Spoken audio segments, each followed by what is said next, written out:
Welcome back, everybody. Welcome back. And at this time, I got my special guest. I got my brothers. One of them, he been on the show once, twice. He back again. Mr. Aaron Sands. And then we got one of the DJ for YBG. One half of YBG Sound, DJ Retro. Welcome to the Yeah. What's going on? Yeah. Welcome to the show, bro. Yeah, glad to have you on, man. It's good. It's good to be back again. About to become the wrestling analyst, relationship analyst, pretty much, son. All that good stuff. Don't Let's forget, get it. You will be on when we do the SummerSlam episode. And also, I'm gonna give a shout out to DJ No Request and DJ Retro for killing the barbecue this past Saturday, yo. Y'all be killing, y'all do your thing. Keep it up, yo. I appreciate it, man. You already know. All right, so let's get to the shit. Let's get to the interview. Let's get it. All right, so we were part of the team called the Blazer Clique. I know Roddy, you wasn't here yet, so you gonna step back, Blazer Glory. So he wasn't here yet, but Rondell, you can tell us like what you remember from Blazer Glory. Alright, so you gotta forgive my memory a little bit. It has been a little minute. It's been my former life, but before the promoting, the photography, wrestling analyst, I was a rapper. You know what I'm saying? Like I had a couple bars here or there, so that was my thing. I usually used to write poetry or whatever, but I was like, alright, let's see if we can mix it into a little couple bars here or there, and it turned out to be a really big thing, Between that, my boy Germs, DJ No Request, and the homie Ken, we ended up creating something called Blaze of Glory. That was a group, that was our team, Yeah, that was like around 2004. We started that. Shout out to Jody, he was also a part of the team. That's a fact. Shout out to the homie Jody, bro. What's goody? Yeah, he's the one that brought up the name, which was the name at the time was Cliff's song Blaze of Glory off the Neptune Protect the Clones. Yeah, I like the fact I like the song actually. It reminds me more of like the B-side of a track, you know what I'm saying? You always gotta give respect to like B-side tracks, it always helps. Yeah, true. But then it was just us four, but then we felt like something was missing. So one day we went to the radio center. Shout out to Miss Kambali. She came to me and Jerry. She was like, yo, y'all seem like some talented brothers, and you're like, I want y'all to come to the writing center on a Friday and check out, what we do, cause they have our like open mics, and And let me get into that though. Like the open mics, like I wrote bars, but I wasn't the best presenter. Like you gotta understand, before I was out there being like, more open with people, open with speaking to people and everything, I was shy as shit. You know what I'm saying? Like let's get to that real quick. Like I wasn't really big on like doing presentations and rapping in public and everything. I always did that like in the privacy of my own room or with the bros or whatever, but not in terms of not watching other people watch me do my thing and get critiqued at the same time. So it was something crazy there, But when she presented the opportunity for us to go to the writing center, honing our craft, be able to do this out in public, something told me, I was like, you know what? Worst case scenario, nobody ever hears you. You know what I'm saying? Nobody ever hears, your talent. That way, you won't be able to improve on what you're doing on top of that. You know what I'm saying? Like, nobody will be able to prove if you don't know if you don't know how to fix it. So I was like, feel you, yeah. You know what I'm saying? Like, so for me, I was like, I'm with it. I'm good with it. And me and Jerms talked about it. He was with it, and then it worked out. So that day we went to the writing center. We see some talented people, but then we seen this one standout dude, yo. This one dude who stands out, yo. This young dude. He was young at the time. Some people know him as Alvin. Some people know him as Malik, but his rapper name is Mally Mel. So we heard it for the first time at the writing center. Rapping, freestyling. This dude was that's a funny dude. You had him on your show too. Couple episodes ago. Oh yeah. Yo, check out episode 10. He told his half of the story about what happened when he joined on Blaze of Glory. So listen to that episode 10. But tell her how he joined that day. Alright, so what happened was we was at the Brown Chocolate Cafe. They had the open mic nights, you know what I'm saying? So after my 9th period class that I always cut, I always tend to swing over there, So I caught some CDs that day, and so told me like, yo, like I was going back and forth because at 2004, you know, I had to get home at a certain time. You know what I'm saying? My curfew parents days. was a little strict, so I can't like really hang out like I would like. So I told me, you know what, fuck curfew. You know, you curse here, right? I mean, I don't care. We're keeping it raw in this episode. We're keeping it raw. We're keeping it raw. Alright, We're keeping it raw. so I I was like, fuck curfew. You know what I'm saying? So let me go and hit this Brown Chocolate Cafe and see what the shit is about. I've been hearing a lot about it all on the announcements or whatever. You know, so I was like, I bet, let's go hit it. So caught some CDs. We hit the Brown Chocolate Cafe. It's not there no more, but it used to be on Franklin on Fulton. Yeah, recipe shop Brown Chocolate Cafe. Recipe Brown man, Cafe. it was an amazing spot. A lot of talent came out of there. So I was there. I was chilling in the back and everything. You know, had a little Arizona or whatever. Had my little book out because I used to write or whatever like that. You know, and I seen people come up, and I was like, all right. I'm watching people come up. Some did good, some did Yeah. You know. And then Alvin came up, and when he came up, at first I was like, all right, I've seen him in the writing center a couple times before. He kind of nice. You know, let me see what he got. Now, when he performed, I never really told anybody this, and I think this is the first time Ken's hearing this now. And you too, Roddy. When I saw him perform, it kind of made me want to be like, all right, I can confirm it now. You know? Like, this is something I could, if he could do it, I could probably get up there and do what I gotta do and kill it. You know what I'm saying? So I was still shy after that, but I felt like, all right, this gave me a little bit of inspiration, you know, and it kind of channels to your song with Alvin, Cigarette Ashes. You know, he said something on the track talking about a little spark could turn up a great flame. Check out episode 1 on the new Nudity Sled Unsigned Hype Friday. You can hear that song on there. Continue. Shameless plugs I'm throwing out all day. So don't do that. Yeah. So yeah, you know, a little spark could turn into a great flame. So I felt like I could do that, you know. But then something else came up into my mind. I'm like, yo, let's sign him. And not sign him. We ain't had a label or nothing, but let's get him on the team, you know. Yeah. Because Germ's rapping, I'm rapping, Ken's singing, you know. We could get another person on the squad to rap as well. Because one more rapper ain't gonna hurt, you know, and he nice. So I'm like, fuck it, let's go get him, you know. So that's what it was. I came up to him, I approached him, I was like, yo, you know, I know you nice and everything, and I know you doing your own solo thing and everything like that, but come rock with us and everything, you know. And the caveat that was with that was that he was already in a special type of class, the Academy of Finance, and I was there too. So it was easier for me to reach out to him and try to get him onto the team and everything like that. So it really helped out, really, really lovely. Yeah. Wow. Yeah, and this is my first time. Y'all hearing this too, including Albert. He gonna listen to this episode. I want to thank you for pushing me, you know, to actually get my voice out there. Cause you know I was shy too, and I didn't think I had a voice, but he helped me push my voice out there though. So I want to shout out to Alvin for that. Yeah, it's just about like, you know, sometimes you get up there, sometimes you're gonna kill it. Other times you might not kill it, you know? And he took all of that shit in stride, you know what I'm saying? Like, and I don't want to just come off as like a diss or nothing, because I'm all about love. I never seen somebody take, because sometimes he didn't kill it, you know what I'm saying? But I never see somebody take failure the way he took it, you know what I'm saying? Because that way, he used it as fuel to turn it around and make the next thing successful, you know what I'm saying? So, Alvin Drive is very unmatched, I see, over the definitely. years. And he would drop 30 songs, and few would make the mixtapes, and then he'll just be like, no, I'm still going. Yeah, he never gave up, and that's what I appreciated about it. That's why I had to add him. To get him. Yeah, well, don't worry. He do got some new music he confirmed it on my episode, but we gonna get back to this interview. So let's fast forward a bit. We gonna fast forward to 2007. You know, so 2007, you know, this boy approached us. We didn't know what he was about. So he approached us and he said, he wanna be in a part of the team too.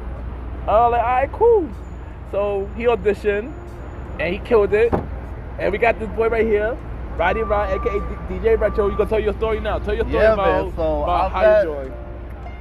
I met them at the info center in Times Square. And I had an audition for Raheem DeVore. You know, I did my little audition, and straight from there it was confirmed. They said, welcome to the team or whatever. I felt all love and joy ever since then, you know. I started to think of more songs. I started to think of writing. Then we started to make it happen. We started to hang out. We started to doing our creative. Started talking about just writing and going out and thinking of ideas all the time. Yeah. And let me just jump in on this one real quick though. I ain't gonna hold you, and I always tell y'all this shit, and y'all look at me crazy about this though. I think I know what's coming. Like, even before he joined up with the team, I always thought that was Ken's brother. Oh boy. Well, he wasn't the only one. Yeah, almost everybody that was in the decal room. Like, apparently, a lot of people said, I got to tell you, let me get this story real quick. Boy. Apparently, somebody came to me, yo, Ken, do you got a brother? I was like, no. Why? He's like, the boy that looks just like you. And I'm like, okay. I mean, I never met Roger, you know, until like later. So one day, Ricky, who was also part of the team at one point, he said, yo, this guy, this is Roger, it's your brother. I'm like, but. And then we gave each other a pound or whatever. I remember. Real quick, why Ricky tried to look like he was trying to like reunite siblings? Like, what the? Like, this is your brother? Like, no, it's not. Like, I would know. Like, nah. Fact, I would know. But shout out to Ricky though, because if it wasn't for him, I would never met Roger. And he like one of my best friends to this day. So shout out to Roddy. Yeah, man. So shout out to Ricky too for that. So also in 2007, we felt like we needed a change, and Blaze of Glory wasn't feeling it no more. So we decided to make a change the name to Blaze Up Click. Alright. With the Blaze Up Click situation, I always feel, right, and I feel like this is good with business and in personal. Yeah. I feel like at least every 5 to 7 years you gotta switch up your brand. That's true, yeah, definitely. You wanna keep things fresh. I mean, you still gonna be you as a person, but you always wanna like switch up your brand, not even like your whole brand, but just like your name, because you want to keep things fresh. You want to keep a part things of new. evolving, right? Yeah, Exactly. You shed your skin to grow a new body, just like a butterfly. Yeah. So with the Blaze Up Click, that I would say was our like cocoon stage. And I'm not going to say that as like a bad thing. It's just that we got tired of being caterpillars at a certain point. True. We left high school and everything, graduated high school and everything, getting into the college years. We start feeling ourselves not only as boys, but as men, as young men, I should say. And, not only that, my original name was Ken, a.k.a. Mr. Soulstar. So around 2009, I changed my name to Ken, a.k.a. MrGentleman. Because, I felt like it started to be like a growing up stage, Yeah, like I said, like you said, like the caterpillar stage, you were the caterpillar stage was Ken, to the cocoon, Mr. Soulstar, to a man, MrGentleman. Yeah. Just like you changed your name too, Yeah, man. This shit was crazy. So I'm like, quick story, real quick. I was gonna take a couple seconds of your time. Like, I lost my hat in like 11th grade in Spanish class. Oh God. Weird as shit, right? I was trying to come up with a name. Came up with like 5 names. All of them was whack. I was gonna say fuck it. I'm gonna call myself Rondell. And if niggas don't like it, fuck it. You know what I'm saying? This guy Ken comes up to me talking about, I got a perfect name for you, yo. I'm like, alright, what? I lost my hat, but what? Alright, it's Ron Dizzle. Yo, I looked at him like he had. Bro, I came up with the name. I looked at him like he had like 5 eyeballs on his head. I'm like, yo, that gotta be the dumbest shit I heard all week. I don't even want you to say that shit no more, bro. So about 2 weeks later, Wow. I thought about it. I gave it like a lot of thought, and I'm like, yo, that shit sound like a dope idea.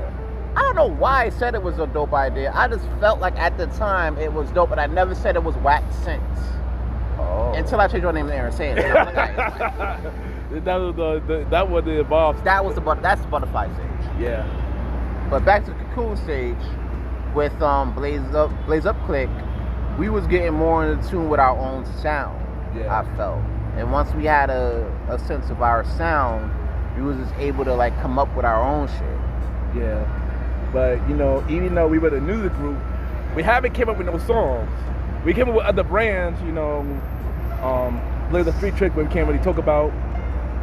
Blaze Up TV, we came up with a YouTube show called Blaze Up TV, which it started off small, but it started becoming slowly. And then I downloaded this mastering program to make beats. Oh, yeah, right.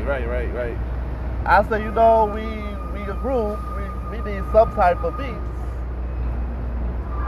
And then I made this one great beat, kind of generic, very slow, and that is what I'm a star today. Mm-hmm. So I started writing I'm a star first. This was like months before I downloaded the program. And then I said, you know what? This is a good chorus, this is a good hook. I told this man ever since on the song. Originally. Sidebar, I heard the beat and I'm like, bro, really? It's the beat. Mind you, I had a sense of making beats, but I didn't really get into my zone of making beats yet. But I heard it, I was like, all right, let me see if I can put something together.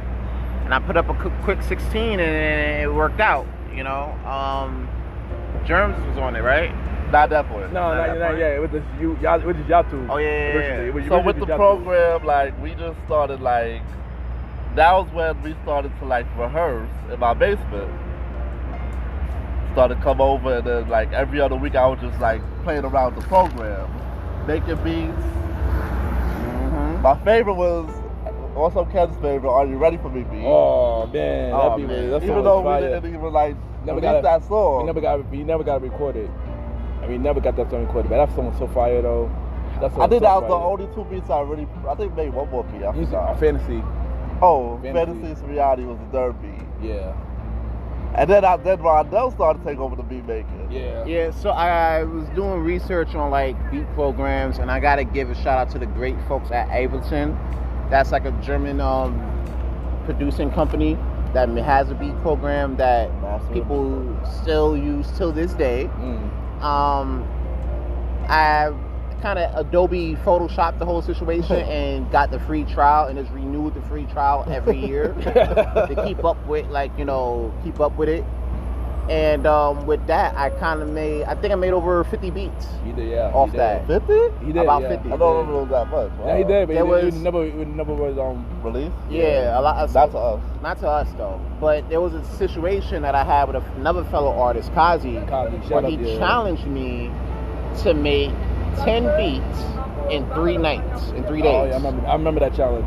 So I was like, fuck it, you got it. And it was a weekend. It just happened to be a weekend. So I was like, all right, you know what? I'm going to stay home.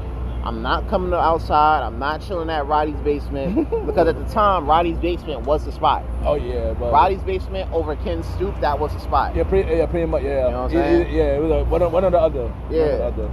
So I was like, I'm not going to neither. I'm going to chill in the crib, make 10 beats, 48, 72 hours straight. And that's all I did.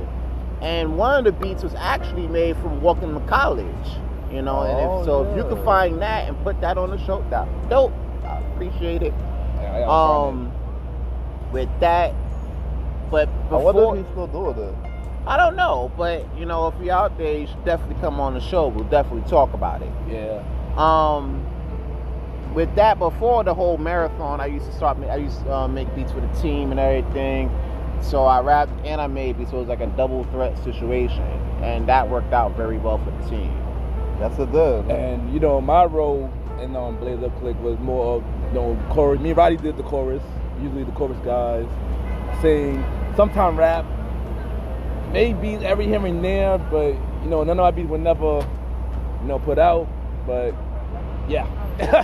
And of course marketing and all that other good shit. Yeah, so it worked out for the benefit for the whole team. Everybody played a role. We were like basically Dr. Octopus and Spider-Man. 8 limbs or whatever. Got 4 to 8 limbs, and every limb is working. Everybody on the team had a role. Nobody was idle. You know. It was one person that was idle, but he wanted to do something. Tyler. Yeah, but I mean, that goes. That's another story. Yeah, that's another story. But you know, it wasn't a particular song that wasn't ours. Well, it wasn't a particular beat that wasn't ours. But the song became a hit. Shout out to DJ Catchin, for the Teddy Overload song. Yeah, that's like one. I feel like that had to be like out of all the beats we worked on and everything, that had to be one most underrated beats ever. Yeah, it was. Because that actually, like, that one song got us out to like different shows. even got us on 105. You know, and the whole 105 situation was weird because of the fact that, you know, Ken texted me talking about, oh, Teddy Overload played on 105. I got to tell a story about this. All right, so one day, you know, 105 had like a thing on Sunday nights where they had like unsigned artists who played on the show. So they said, all you gotta do is email them, make your song on Power 105's website, and then boom. So, you know, I did it like probably twice or 3 times. I didn't think it would happen, so I like whatever. I'll put it in just in case, see what happened. One day I was at work, you know, do overnight, and next thing you know, somebody hit me like, yo kid, we heard you on the radio, Teddy Overload. I'm like, yeah, all right. Then another person hit me like, yo, I heard you on the radio. I'm like, yeah, all right. But then more people came hit me up about it. I'm like, okay, but I didn't hear it, but other people heard it, and I was just like, yo, and I was like, wow. So I told the team like, yo, I heard we was on the radio, and I feel like that was one of the mixed things, you know, like the fact that we were on the radio, but we wasn't around to hear it. Yeah. You know, like I was like, damn, you know, it was crazy, but you know, it was a great situation. So I would tell a lot of other people like aspiring to get into music and everything, submit your shit. I know it's a different time than it is now with the advent of social media and everything, where you could just submit everything on like Facebook, SoundCloud, right, things like that. But if you have a radio situation where you have the opportunity, like the Hot 97 Who's Next situation, you can sit there and push your stuff out there. Like, do that, you know, because you never know, bro. You never know. But let's tell the story how Teddy Overload was creative. So I don't think you ever heard the story. I'm not sure you heard the story, Roddy, but this is how Teddy Overload was creative. Like the term, well, Squirrel came up with the name Teddy out of random. Squirrel came up with the name Teddy out of random. Yeah, he likes Teddy. But then it became like a group thing to make it as it about females, you know, about females, beautiful females, bad. But the song came together was me, Rondell, and Jeremy. We was on Eastern Parkway. We just walking regular. We walking. Rondell came out of nowhere and said, Teddy Overload. That's not how it sounds. Well, do how it sounds. Not how it sounds. Jerms was rapping, right? He had like about 80 bars that day. I don't know where he got the 80 bars, but he just happened to have it. I would make it a random beat. You know? So I was hearing him making random bars. I was like, Teddy Overload. Me and Jerm turned our heads and like, wait, what? Because nobody knew I could sing. And I really can't, though. I'm going to be honest with you. You know, but at that moment I could. So I was like, fuck it, let's do it. So I just hit another Teddy Overload. And we just kept doing that for about 7 to 8 blocks. Even literally, Jerry rapping, he keeps saying Teddy Overload. I didn't make it a random beat. And yeah, that's how I started. I guess we came up with it, we came to the team about it. We talked about it over the phone. Yeah, and then Ray Shaw sent us like 8 beats.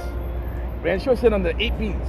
And, I don't remember it was 8. I thought it was like 3. It was a lot. It was a lot. It was the whole CD. I remember the whole CD. He made a mixtape. He made like a whole CD. And Teddy, he was hyped that we picked one. Yeah. What was that beat? And it was weird because that beat was wild intentional. It was. Because the same thing that happened when we heard that beat was the same thing that happened on Eastern Parkway. Jerms was spitting 60 bars for the whole song. And I just kept saying, Teddy Overload. Yeah. And next thing you know, that's what happened. And I was like, all right, we're just going to make a song out of it. Yeah. We made the song. Everybody had wild extensive verses. For real. It was two versions of the song, too. Yeah. Jerms had his version for the first verse, and then the more known version was Alvin's verse. And he had his verse on that one. I still feel Jerms' verse was the funniest. It was, yeah. Alvin's was more lyrical. And more radio. More radio ready. Radio, yeah. So it was good. I had all of 6 bars on the whole song. And me and Roddy, my original version on the Jerms version was more dirtier than I had to clean it up for the radio version. So. And that's the only song in the history of like Blaze of Glory and or Blaze of Click that I did the chorus. Yeah, that is the truth. I never did the chorus ever to another song again. That's the truth. That's the truth. Like, if you want to talk about the choruses, Yatu, you and you, Roddy, was like the chorus kings. Yeah, that's we were. Yeah, definitely. But if y'all want to hear Teddy Overload, listen to Unsigned Hype, episode 5. It's the last song. the last song on the episode. In case y'all heard the episode, then y'all probably heard of it. Y'all didn't, then hear it now. Hear it. Refer to it. So, before we were promoters, and in between, doing music, we usually have this yearly, well, at the time we were a yearly event called the Summer Bashment. Oh yeah. Kind of with a stepstone of us becoming promoters. This is the part of the story, by the way, where we start to poke out the cocoon. Yeah. Proceed. Yeah. So, Summer Bashment Part 1. So, let's talk about our experience for the first one. Let's talk about our experience for the first one. Like, I ain't gonna front. For the very first week, I was nervous. Cause I didn't know how it would go. It was very unpredictable. It was very unpredictable for our first main event. And I felt like at the time I was nervous about it because we did a lot of planning, and a lot of everything. First party as a collective we ever threw. First party in my life I ever threw. So I didn't know how it would turn out at that point. Yeah. We really had no party experience. At the same time, I was going through personal issues on that first one, and I was like, when I showed up, I was like, all right, let's just go do this. I was like, fuck it, whatever happened. Let's just go do this. Let's just knock it out. And unbeknownst to us, we definitely did that. Yeah, I mean, the first one was a success. It was a major success, but it was a success. Yeah, we had a lot of people come out to that. It wasn't like, it was crazy.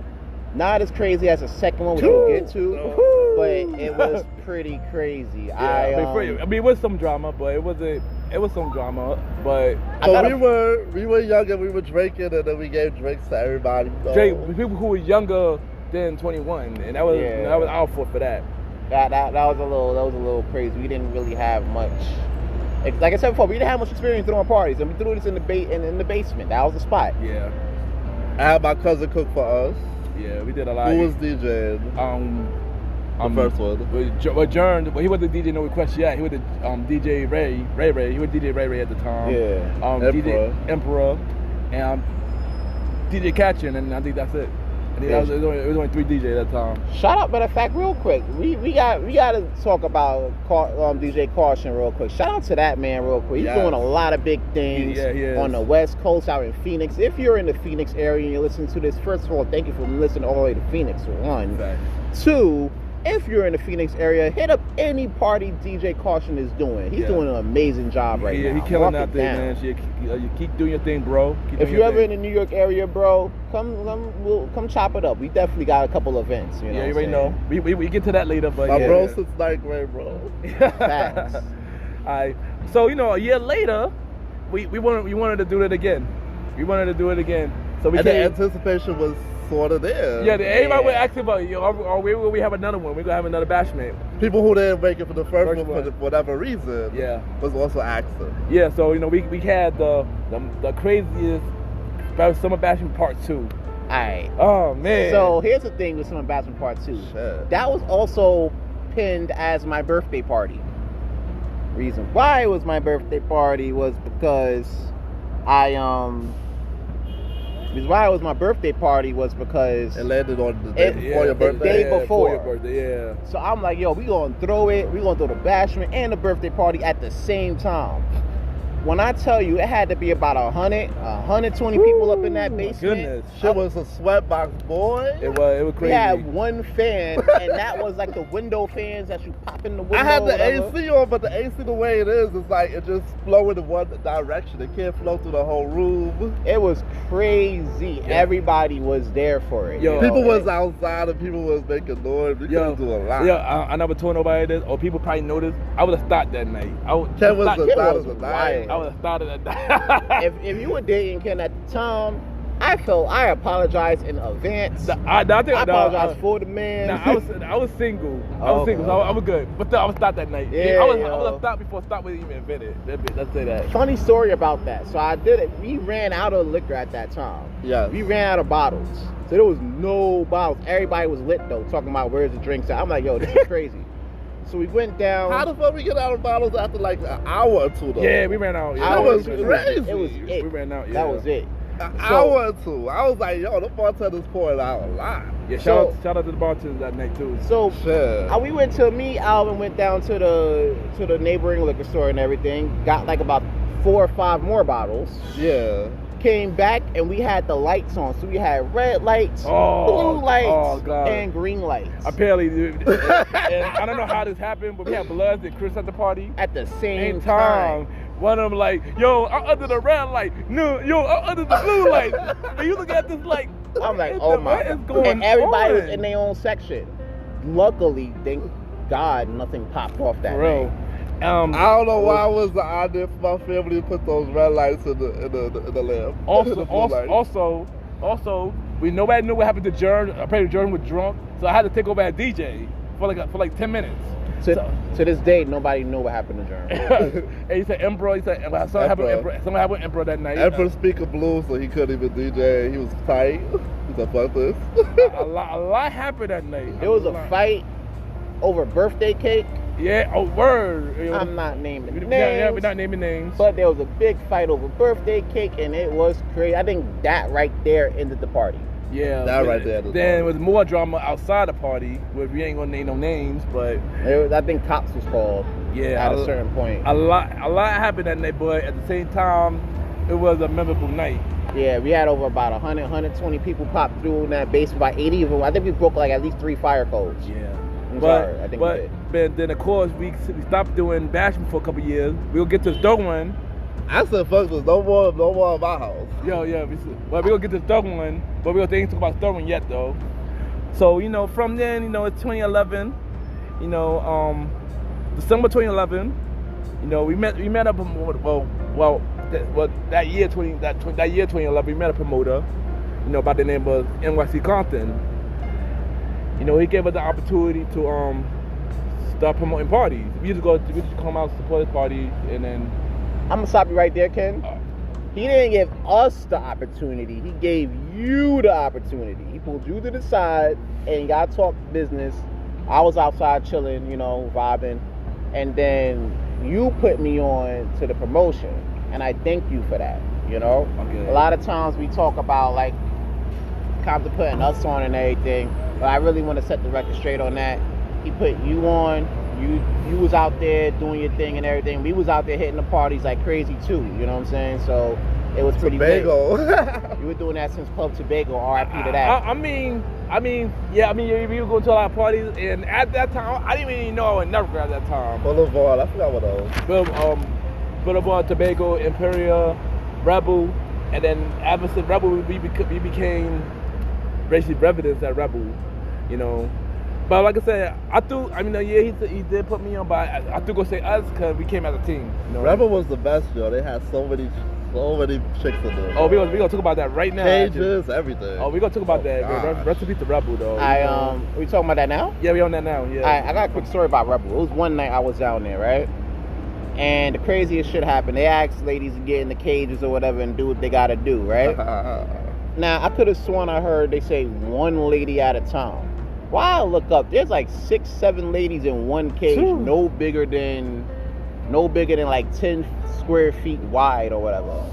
And they on top of each other, handstanding and everything. That probably was your highlight. One of the highlights, like top 3 highlights. Yeah. I got a picture of that somewhere on my Instagram. Yeah, Rebel was crazy, man. Like I said, shout out to MSC Compton for really putting us on, though. Yeah, yo, for the opportunities. That was the club, bro. I mean, if it wasn't for him, then we wouldn't be promoting. Yeah. At all. And to this day, we still promote to this day. Even though things fell out with us in Comp, but I do appreciate him to this day. Yeah, for like giving us a lot of opportunities and everything like that, because now we are where we are now and everything. Yeah. So it really did start. It started with the bashment, to be honest with you, but it catapulted. There you go. It propelled with Compton. So I do want to thank him for that, though. Yeah, Rebel, Oscar, every special event, I thank you for that. But then, after the fallout, we had to think of another plan. Like, but dang, what we gonna do after this?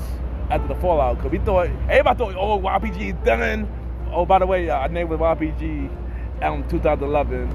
Young Premier Gentleman. But this is the part I like to call the butterfly phase. Yeah. So after Octagon, so we did Rebel, then we did Octagon. we wondering to ourselves, yo, what we gonna do next? And then if RPG done, everybody say RPG done. Then what to do next? So we didn't give up. We started shopping for new spots, and we had a deal with 760. We didn't like it.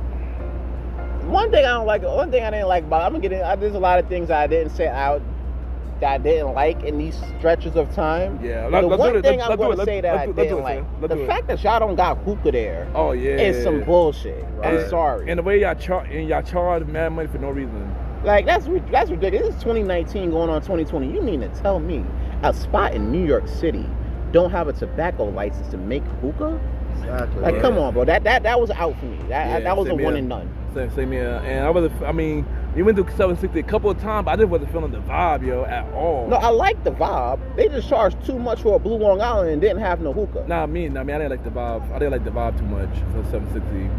I mean, yeah, it felt like, you know, a rebel situation, but I mean, honestly, I didn't want that situation. I didn't want that feel again. I want a kind of different feel. Yeah. Okay, I see what you mean. So, yeah, so I didn't know it should be at that point. So Yeah. then we had an opportunity at Taj. At the time, you know, we went to Taj before we started promoting there. I didn't like Taj either at all at the time I went. Remember, we went to for your sister's birthday. Yeah. That was my cousin's birthday. I didn't like it at the time, but at the time with a dude named I think Declan, right? We had an interview with a man named Declan Yeah. regarding the Saturday night spot at Taj. We let him know what we did at our prior spots at Rebel, Octagon, things like that. He gave us a deal. We thought about it, and then we kind of kept that in the back pocket because we was also shopping around at other spots like Skyrim and things of that nature. Yeah. And I'm not gonna lie to you, if we didn't meet up with MTA Rocky to do Taj, we would have definitely did Skyrim. Yeah, I agree. Yeah. We would have definitely did that. Also, So, shout out to Rocky. Yeah, shout out to Rocky. Yeah, 'cause he definitely gave us the opportunity to give us a shot at Taj, and we went under him for a bit, and then he pretty much like, yo, do y'all thing, and then we let loose. let loose. Right. And it got to the point where we were trying to learn, and I'm sorry for using the butterfly reference for this whole episode, but I'm just going to say fuck it and we're going to stick with it. Butterflies, right? At first, they don't learn how to fly immediately because you just come out the cocoon and you're trying to learn yourself. That was us during that first maybe 4, 5, 6 months, right? At that same time, we wasn't making no bread. Yeah, we was. Yeah, our first couple of months. The first night we did. First night we did. Yeah. But then after that, we didn't make no money. Our list was trash. Yes, it was our list horrible. was trash. People couldn't pay us to get people in the door, and it was rough. Yeah, they were gonna kick us out. Yeah. They were gonna kick us out. And because we were new. When we were new, two, we wasn't making no money. Telling who these new guys, they ain't making no money. But then I don't know, one random night, we just started killing it. I think it was the night that they told us they were kicking us out. Oh yeah. I didn't even remember that. And I think that was probably sometime in. And everybody just showed up. Sometime in June, May and June, because we started in January. Yeah, it gotta be just like in the May and June. So we got the text like, listen, if y'all don't produce tonight, y'all off the bill. And I was like, shit, we gotta do something. Yeah, I don't. One random night, a lot of people hit us up about Taj, and they came out. And I'm like, yo, this is the night. This is either gonna be we do this or we don't do this. And the funny thing, after that night, we got picked up for Studio 21, even though that was trash. And then we got picked up for Catcher. And that was the thing because they asked us, like, Chris AC, shout out to him. Shout out to Chris AC. He's one of the hardest working promoters out here. I ain't gonna hold you. Wow. Been doing this for a minute. Shout out to him on that. Shout out to Frankie Banks. Shout out to Frankie Banks. He's dope. Troy Christoph. They put us on to what we're doing now, to what you see today, really. Yeah. So with that, Chris AC told us to come out to Catcher, check it out. If we like it, we'll rock with it.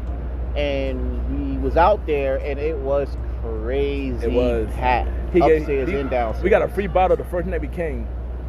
And I remember when we first came to Catcher, we killing for the first couple of weeks. Yeah. We killing Catcher for the first couple of weeks. Then of course our momentum died down for a long time at Catcher. But crazy thing is, our momentum died down at Catcher, but it started rising at Taj. Oh yes, So remember that. people started coming out to more of Taj, you know, and we were starting to get our name more out there. So that I feel like that stretch of time kind of solidified us. Yeah. And let people know, like, all right, these guys are for real. We're going to keep moving with these guys. We're going to let them stay on and let them do their thing. And it's been like that literally ever since. Yeah, to this day, we're literally killing both spots right now and doing special events. So we're basically killing them right now. And also having other events at the same time we're running Todd. Shout out to Jolie's RP to that. Oh yes, remember that. Skyroom. We did Skyroom Fridays for a few months. And there's a few other events we did probably like right around that same line, but the Katra and Taj was usually at like, I would say for, you know, our wrestling people, that was like our Monday Night Raw and our Tuesday night SmackDown Live. Pretty much. Right. Pretty much, yeah, I agree, yo. But, you know, sidetrack a little bit, people through hitting us, asking us about when we gonna have another Summer Bashment. So, so that same year, we wanted to try again. So we had the third Summer Bashment 3, you know, of the year of 2015. Oh yeah, 15. Oh boy, we could have left it alone. You know the saying is, when it's not broke, don't fix it. Yeah. This was pretty much it. That was it. That was it. Killed the whole thing. Yeah, it was a lot of things that went left. Really. And it's crazy when you notice it, because like when we did the first two, we really had no experience going into event planning and actually executing an event. To now, doing the Bashment Part 3, we had all the experience in the world. Yeah. Not all the experience in the world, but that's a lot more than we did before. Yeah.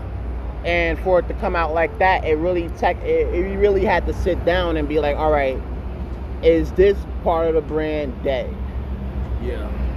You know, and what do we do after this? Yeah, I mean, it was a lot of stuff happened that night. When I didn't have my phone, so that was the biggest thing. That was one of the biggest things. Two, to draw more people.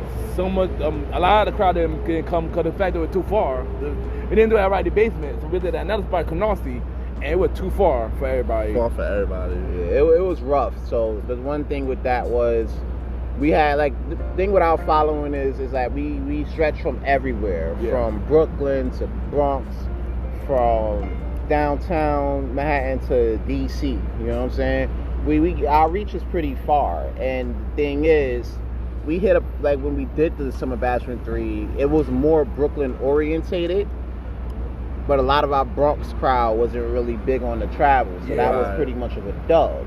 Also, on our part. Yeah, also we had DJ technical difficulties that night as well, and it just a lot happened that night. You know, the people that came that wasn't feeling the crowd, drama. Of course, ain't no bad, no drama. But it was too much drama. Too much drama. Yeah, we say no more. We're just like, oh nah, we can't. So ever since then, we kind of like abandoned the whole Summer Bashment idea. Yeah. Like even if I bring it up to people.